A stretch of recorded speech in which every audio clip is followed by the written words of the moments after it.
Good morning, afternoon, or evening, whatever time you are tuning into this broadcast.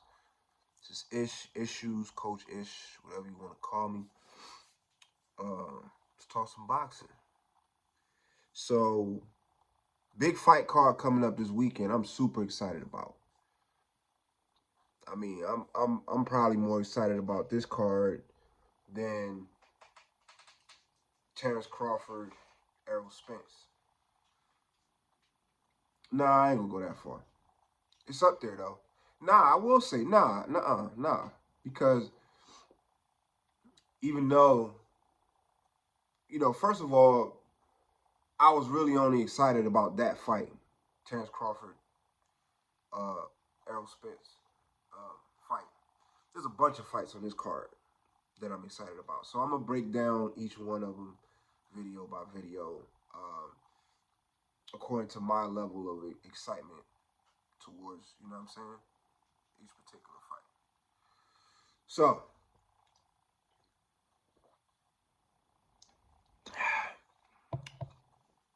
let's start with Deantay Wilder versus Joseph Parker. I'm excited about this fight for one reason. Because this is a fight that could lead to Anthony Joshua versus Deantay Wilder, which is the fight that I've been wanting to see for a long time now. So Joseph Parker versus Deantay Wilder.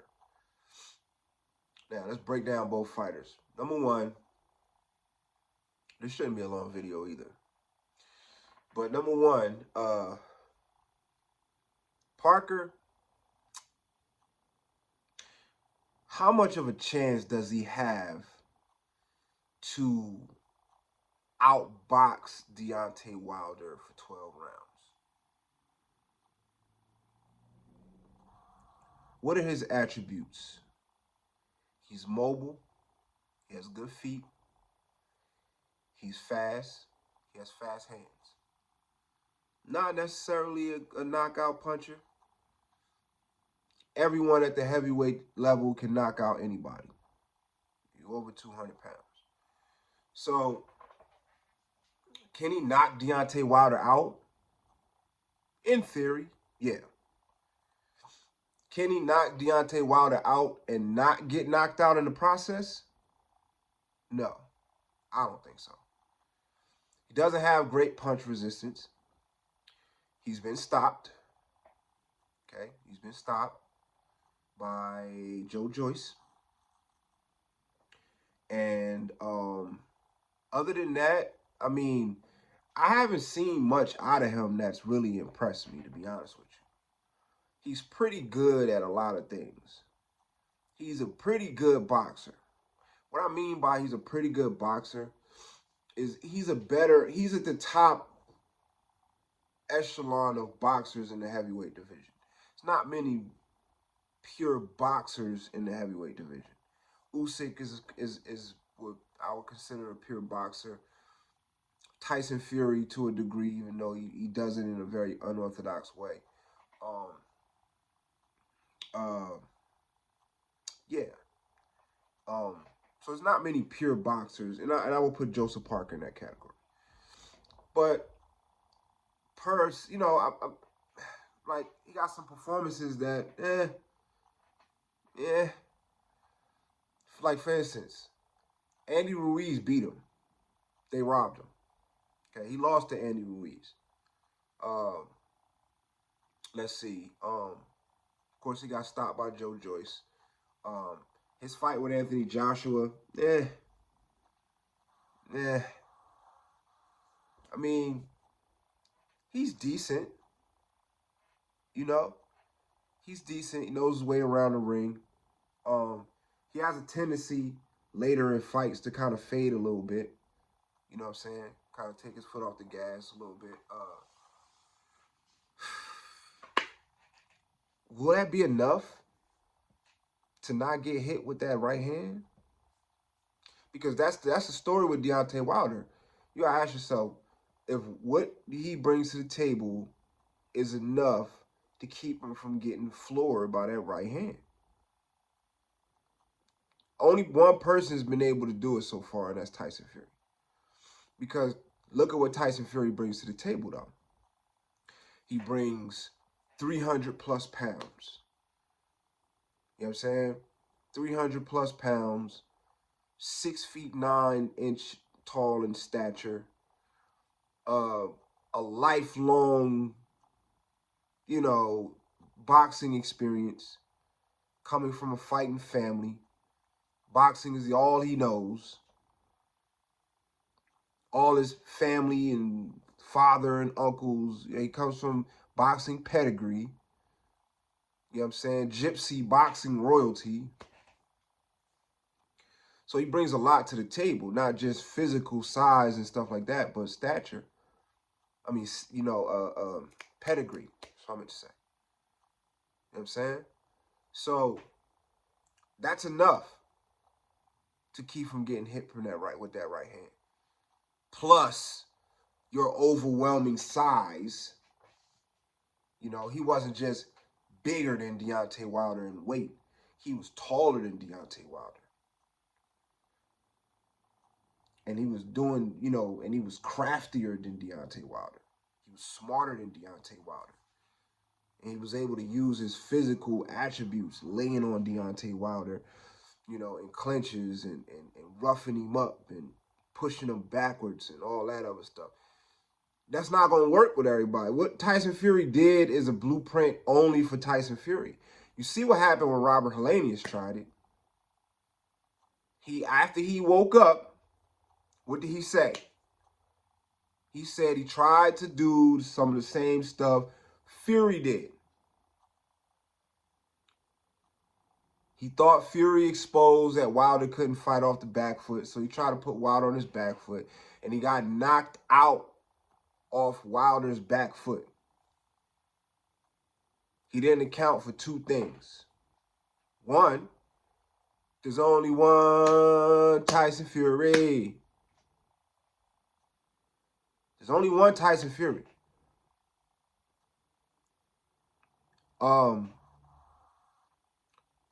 And two, Deantay Wilder made adjustments since that fight. I personally believe he lost to Fury because, number one, he got arrogant. I like this new, humble Deantay Wilder. He lost me when he started getting arrogant. He got arrogant. That's always when fighters lose their way, when they get too arrogant. That's one.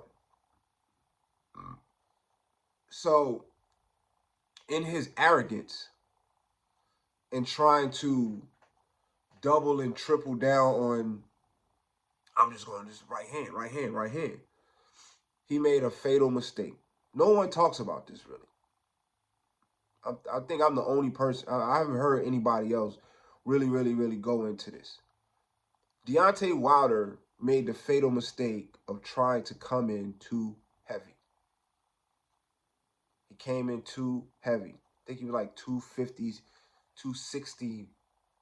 But he kept making his emphasis on being heavier and heavier because that's what his mistake. His legs wasn't shot because of the costume. His legs were shot because A, he don't run. Well, he do now, but he didn't before. He didn't run. Famously said that. Not understanding that running is not just good cardio for, you know what I'm saying, boxing. I say it all the time. Endurance. Okay? For boxing endurance. Running, jumping rope. But running. But it also strengthens your legs when you run. So part of the reason why Deantay Wilder had weak legs, because he didn't run. That's one. Right? So then, you don't even do the quintessential thing that a boxer does is jog, is run, road work. He does it now, but didn't do it then. This is well known. Okay? So his legs is weaker than they should be. Now, he was always able to get away with that because he always came in weighing 212, 210, 215, nothing over 220. Right? When he got the draw against Tyson Fury the first time, his game plan was to come in heavier. So he came in heavier and he wore the costume. Costume may have contributed to it, but it was mostly the weight. How do I know this? Because even in the third fight, and I was sure Deantay Wilder was going to win that fight. Even in the third fight against Tyson Fury, his legs was wobbly by the fourth round. And I think he was like 260 in that fight. That's over 40 pounds heavier than you usually fight. And for somebody like Deantay Wilder, that's a problem. He ain't had no mobility. He was barely moving. His legs were shaky. And Tyson Fury just buzzed around him and went inside and mauled him and beat him up and just took advantage of the fact that he didn't really have no legs. He's not doing that now. I think he's back down to like 212, 215, whatever it is, his natural weight. Also, right, what people are not giving Malik Scott his proper due. I hear a lot of people talking about this fight coming up. They're kind of glazing over what we're blatantly seeing. Malik Scott is turning Deantay Wilder into a boxer. That's a problem for everybody. That's a problem for everybody. He's teaching them setups. He's teaching them ways, different ways to land that right hand that are effective. And he's back down to his comfortable weight, so he's mobile. I illustrate all of that to say that Joseph Parker's mobility would not play a factor in this fight.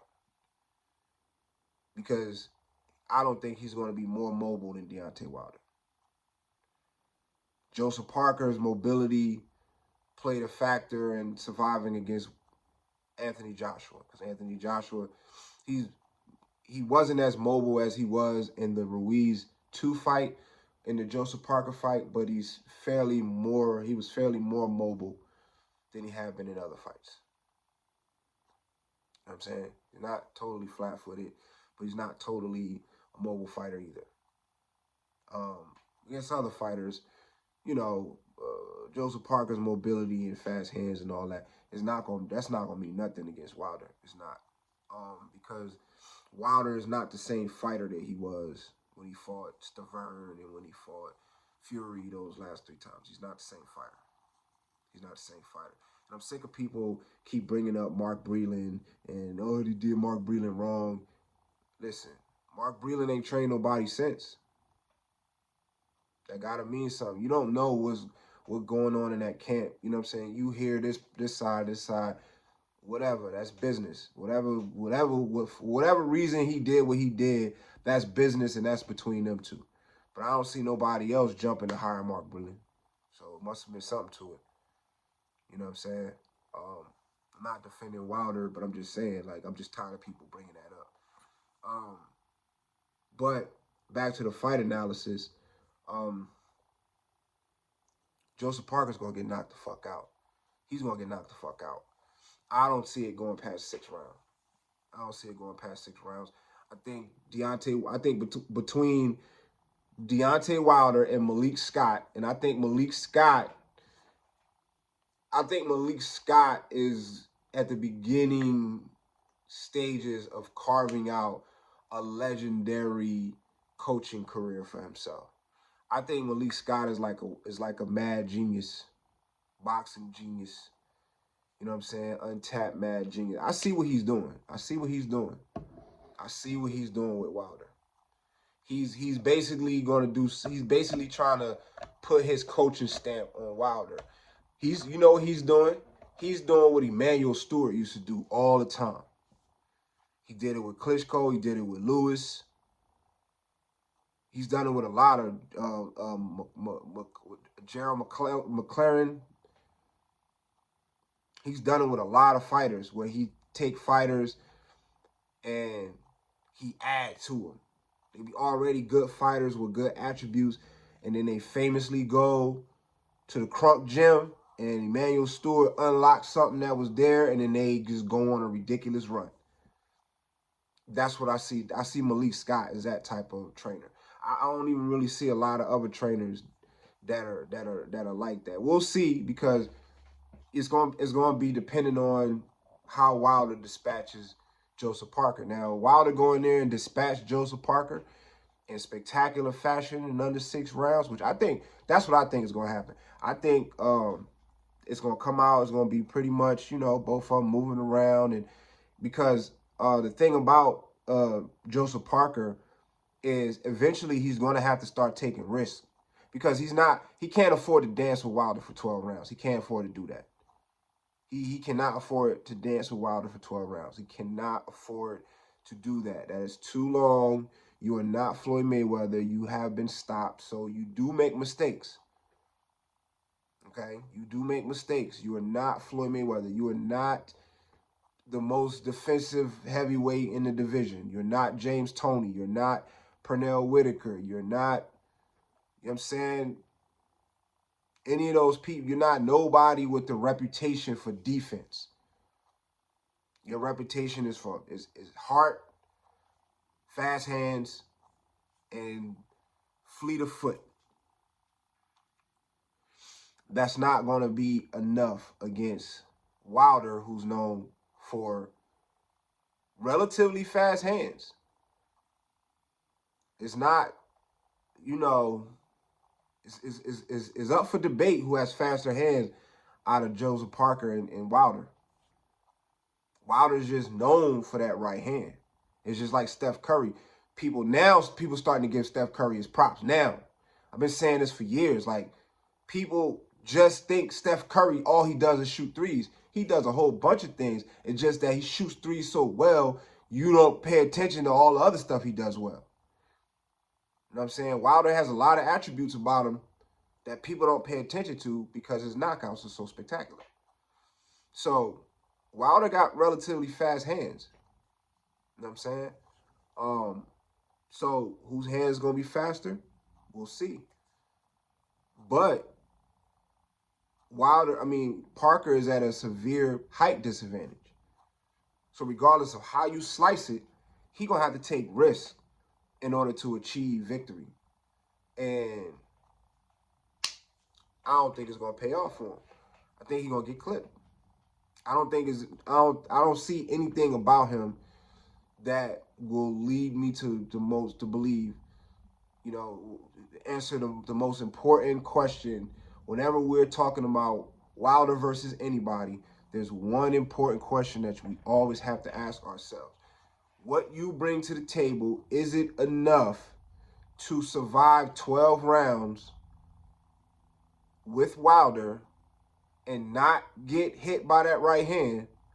Or is what you bring to the table enough to stop Wilder? In Joseph Parker's case, I don't think any of those is an affirmative. So I say Wilder puts Joseph Parker to sleep somewhere around the middle of the fight. I think Joseph Parker has enough experience, has enough grit, has enough boxing IQ to survive that long. But I think in all of that time, it's just going to be Malik Scott and Wilder formulating ways to walk Joseph Parker into a trap. And that's what I'm saying Wilder getting good at. That last Helenius knockout was him being walked into a trap. He walked. I mean, it was beautiful. It was beautiful. People all that, Wilder can't box. You must not see that trap he walked Helenius into. That wasn't no, he just closed his eyes and swung. He saw what Helenius was doing. He saw Helenius was trying to push him back. He walked him back into the ropes. It was similar to what Floyd Mayweather did against Ricky Hatton. Nobody's going to put him on the same level because people are, you know, once people develop a narrative about you, people are stubbornly clung to that narrative. So the narrative behind Wilder is that he can't box. So you can't never acknowledge any moment of Wilder displaying good boxing because we got to stick to the narrative that he can't box. You know what I'm saying? But if you go back and watch that Helenius fight, he saw what Helenius was doing.